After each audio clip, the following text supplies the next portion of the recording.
Infinity Nation and beyond, we look at the status of your digital landscape and how it affects the growth and profitability of your business. On the show, we will be talking to business leads, partners in the e-commerce world, as well as some of our own specialist team to give you actionable insights and find solutions to help you on your growth journey today. We will consider new ideas, stretch our mindsets beyond the status quo, and in the process discover how to gain an edge on the competition and drive some great results. Hi, welcome to another Infinity Nation podcast. Today I have Iona Silverman with me from Freeths, and Iona and I are going to talk through the contentious or potentially contentious topic of greenwashing. Iona, welcome. Thank you for your time. Hello, nice to be here. Yeah. So, greenwashing. It's an interesting topic, I think, to discuss, and one for all businesses looking at marketing. I suppose from my side as a marketeer, what can I or can't I say? And you help me stay on the straight and narrow and keep me away from the ASA. So, yeah, tell me a bit more about you, your role at Freeths.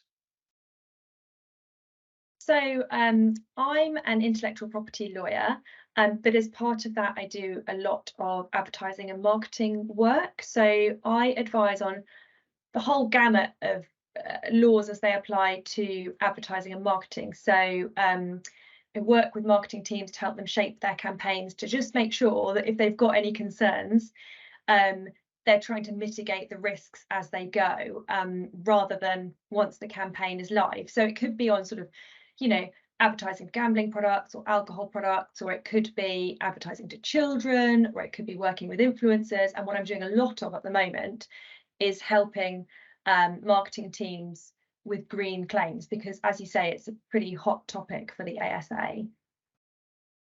Why is that? Why is it such a hot topic for the ASA at the moment? I think it's because everyone wants to shout about how green they are, because that's what the political agenda is driving. We're hearing it from all angles in the news. Everyone needs to be doing better by the environment. And it's what consumers want. They want to be buying green products. They want to be making the right decisions. And the ASA is super keen that actually, whilst everyone is doing that and pushing that agenda, and while that is a good thing, that consumers aren't being misled in the process. And are there any good examples of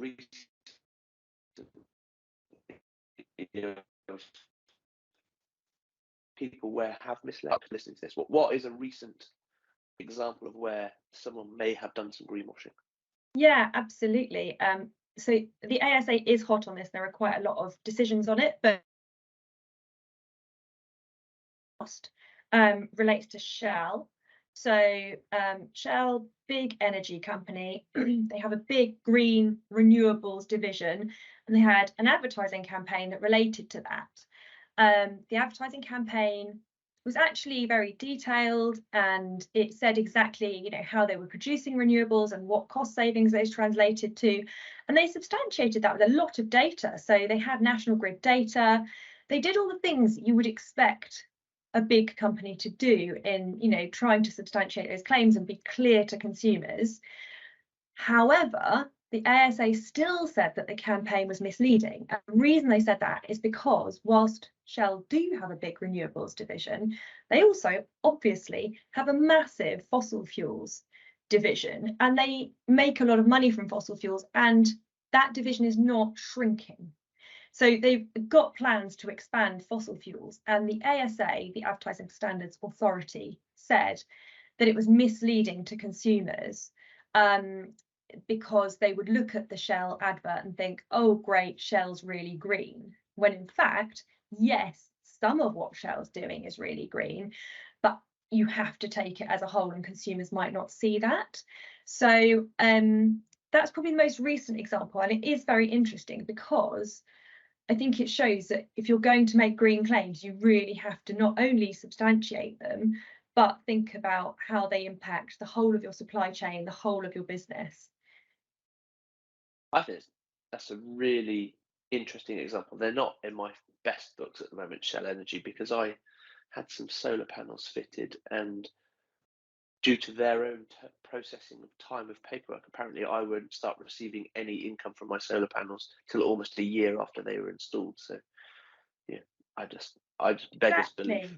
It's consumers trying to do the right thing and wanting to do the right thing, and the ASA rightly is just trying to make sure that companies who are delivering those services actually aren't overpromising and overselling.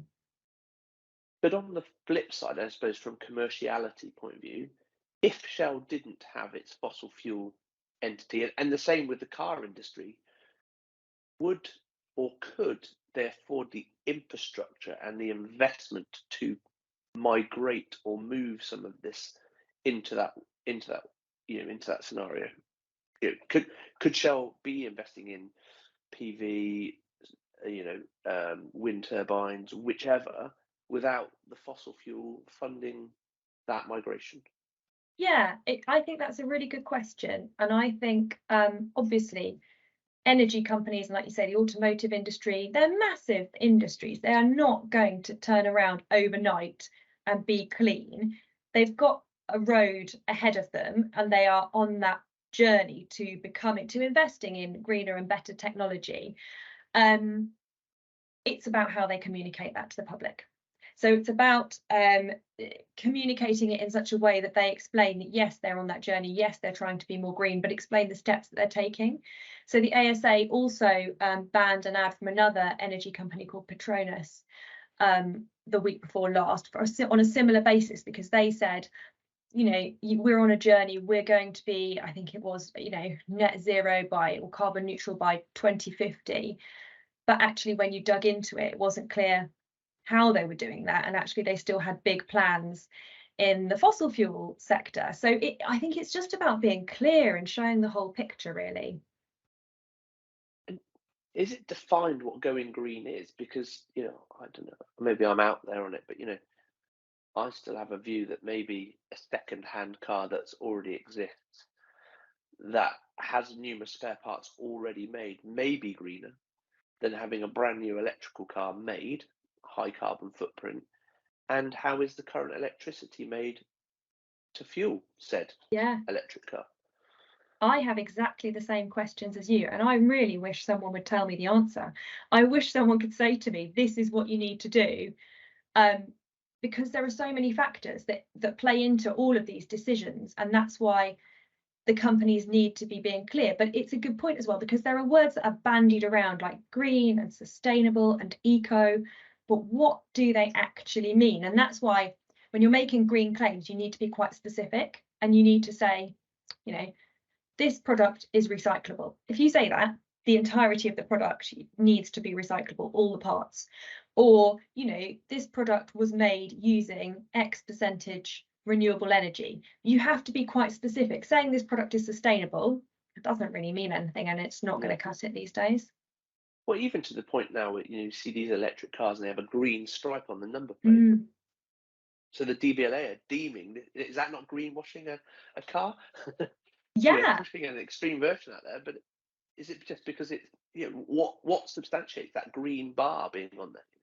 Absolutely. I know we're slightly off topic, but no, well, maybe the ASA will come down on it, particularly now you've pointed it out, because up until now, companies have used the colour green to denote the eco version of their product. They haven't necessarily said in so many words that that's what they're doing.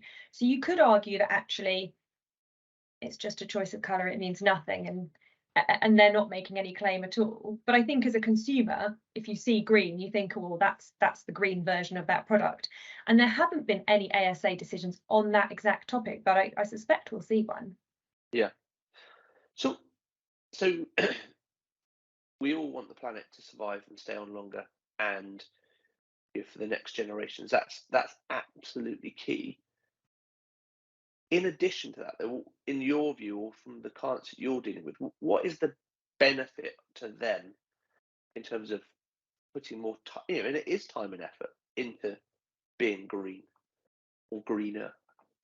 I think it's consumer demand. I think consumers really are pushing this agenda, and they want to buy green products. And I think we're moving from a place where green products were seen as more expensive and you know, a little bit out there, to a place where actually they are mainstream. And you know, when all the big energy companies have got green arms, and when you know, every product you buy, you know, I bought a dishwasher recently, and so high on my list was, how efficient is it? What are the energy savings?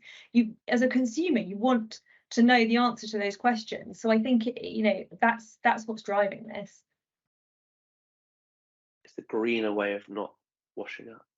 Yeah. I mean, because you got the machine to be made, and depending who you bought it for, how is it delivered? You know, this is what I think is really interesting. So I've become a Corby consumer-led business, but you know, I still have to use a courier to deliver my products, and those couriers at the moment are still, you know, are we making the most of the railways? Could we? You know, are there? Yeah. So I think there's a whole infrastructure change Yeah. that could be or might need to be done in that scenario. Okay, so from a brand point of view, I would agree with you. I think it's positive on brand positioning, although I imagine it's generational, and I don't know if you're seeing anything like that. Is that, yeah? And this is what, you know, a slightly sort of swathing comment, but I imagine it's more towards the younger demographic where this is a really important scenario, and maybe not so much towards the older generation, but that would just be my assumption. I don't know if you've got any view on that. I think that's right. And I also think that there's a minority who will pay more for green products, but the majority want to make the right decisions, but also want the cheapest product. So what they're looking for really is mainstream product at mainstream prices, but with the green tag. And that's again where the ASA comes in, because if what you're doing is, you know, you've put a lot of thought and effort into making your product green, and that means it costs a bit more, and you're marketing it as such, then that's one thing. But if you are actually a very mainstream product, but you're just popping some labels on, trying to make it appeal more to people, when in fact it hasn't changed very much, or you haven't put a lot of effort and energy into making it green, then you are potentially misleading. Not slightly contradictory though, if they want mainstream product but want them to be green, is it not about, so that's more about them feeling good that they feel they've done the right thing? Yeah, and appealing to consumers, I think. If what they have done is given a lot of thought to make their product green, and they're explaining how they've done that, then that's fine. So a couple of examples. Unilever sell Persil, and a while ago they had a campaign in which they said that Persil was kinder to the planet. And you know, the whole campaign was imagery of environmentally good things. And the ASA said, well, how is it kinder to the planet? And Unilever said, well, it's made of more recycled plastic bottle. The plastic bottle is made of more recycled plastic, and you can wash your clothes on a lower heat wash and it will still get them clean. So no need to increase the temperature, no need to rewash.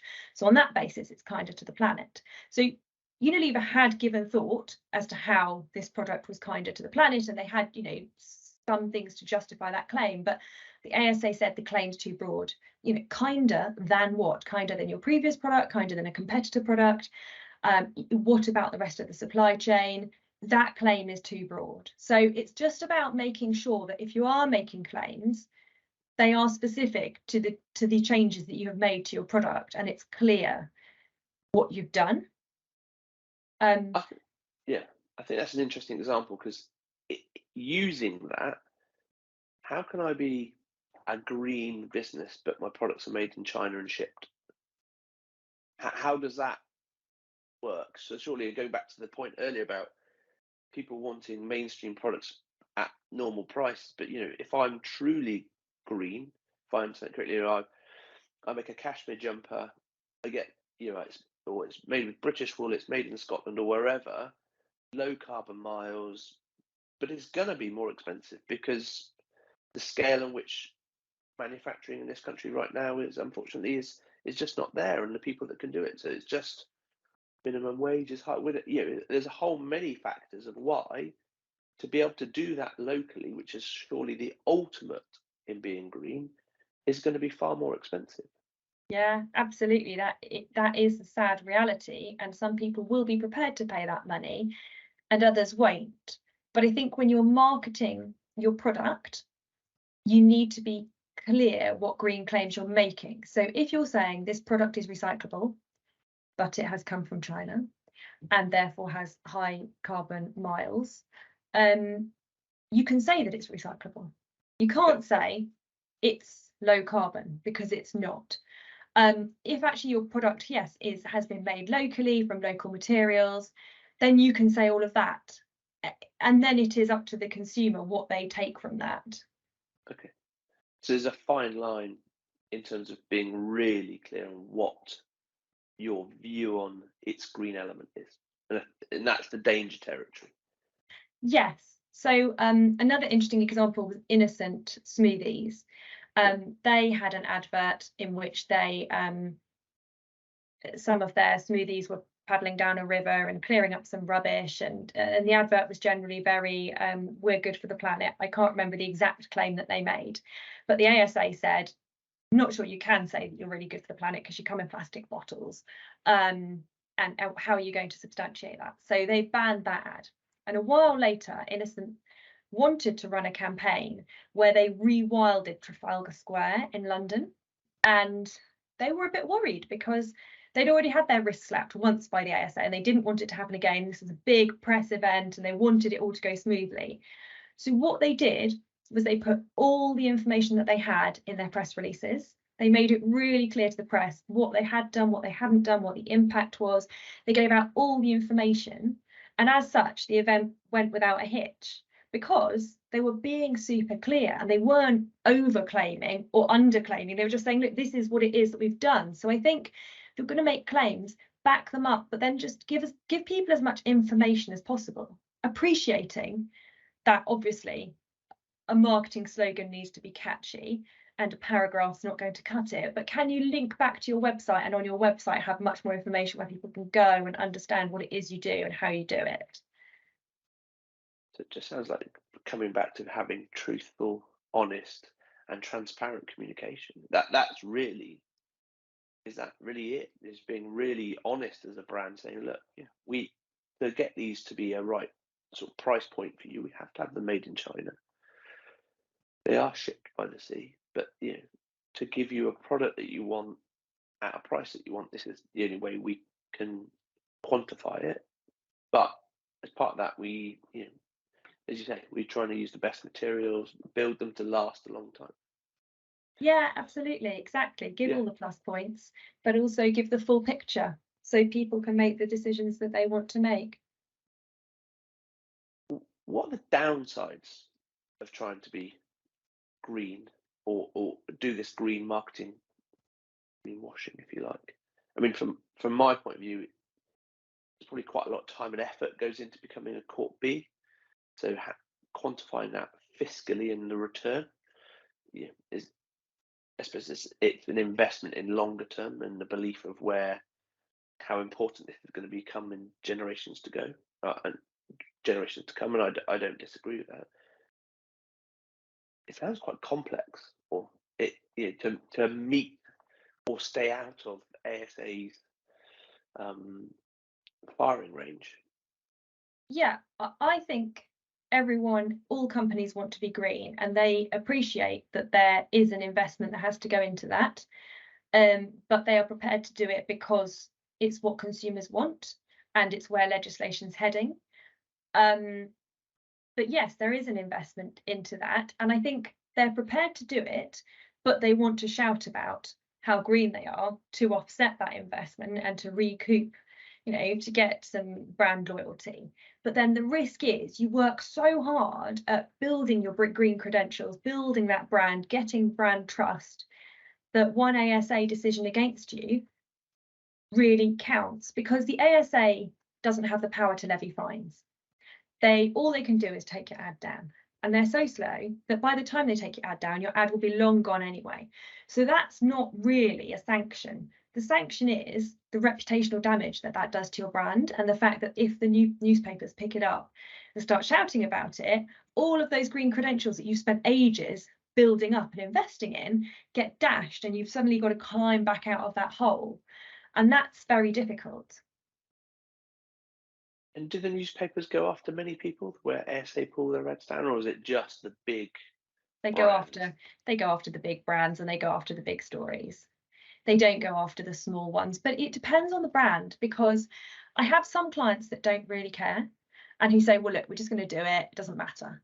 But I have other clients who really do care and who say, our brand is everything, our reputation is everything. And even if the press don't pick it up, if it's published on the ASA website, which the decisions all are, that's bad enough for us, and we don't want that kind of publicity. So it's coming down to own brand values and integrity. Yeah. I think that's good. And is it an ever-moving feast? Like, how do you stay current on what the ASA are legislating against, for and against, and staying in line with, I suppose, consumers' demand of a business that is green? It is an ever-moving feast. Businesses are trying to be greener and greener, and how they do that varies massively depending on what kind of business they are and what angle they're coming from. But the ASA is definitely getting stricter. So, 5-10 years ago, I think Unilever's Kinder to the Planet claim would have been fine because they had some data to back it up. Now it's not. Shell's campaign was not fine, even though they had lots of data to back it up. The fact that it didn't show consumers the full picture was enough for that to be taken down and picked up by the press. You've got the CMA, which is the Competition Markets Authority. They're currently investigating ASOS, Asda and Boohoo for some claims that they've made, and that investigation's been running a while. More recently, they announced a sector-wide investigation into green claims in the fast-moving consumer goods sector. So be interesting to see the outcome of those. That will definitely inform how things move forward. But also, the CMA is likely to get the power soon to be able to levy fines of up to 10% of global turnover against breaches of consumer law.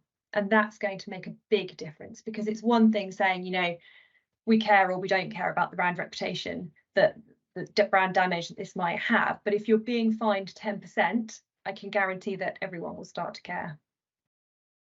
Interesting. And so how good at the ASA in terms of when they change the laws or change the rules, they're good at publishing it, at pushing it out? You just have to literally just keep an eye on their website. So actually, they don't change their laws or their rules very often. The basic tenet is do not mislead consumers. Fine. The issue is, how is that interpreted? And it's being interpreted more and more strictly. Okay. Cool.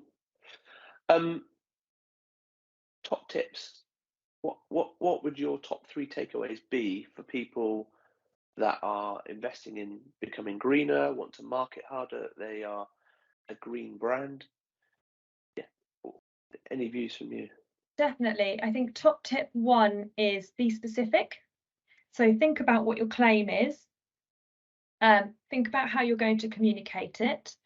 Be really clear that what you're communicating is what you mean to communicate, because sometimes marketing can get a little overexcited and put a big claim out there, or just slightly turn the volume up, and just be really clear on the green claims. Is that what we meant?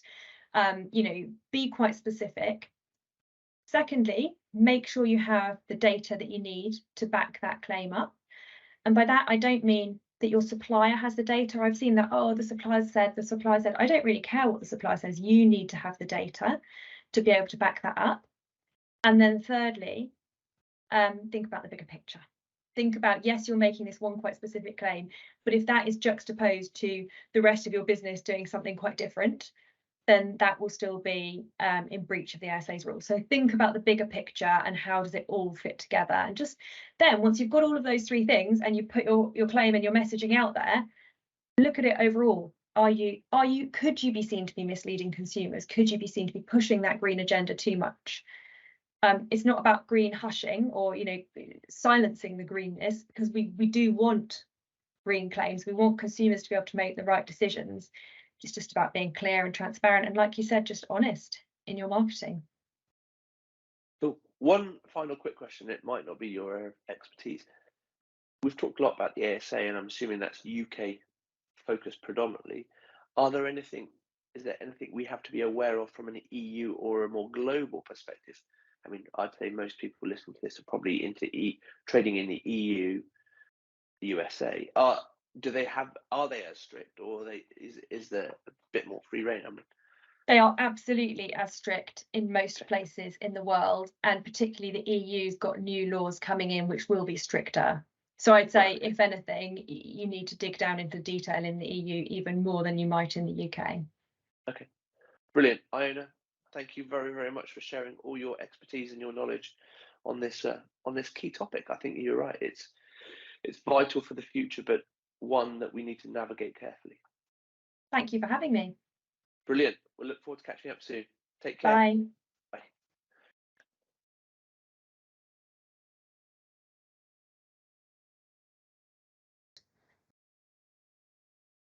And one would assume that they'll want to make some examples pretty early on.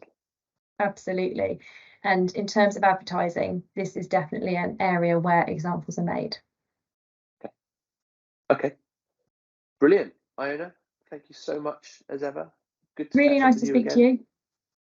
And we'll speak with you soon. Thanks so much. Speak to you soon. Take care. Bye.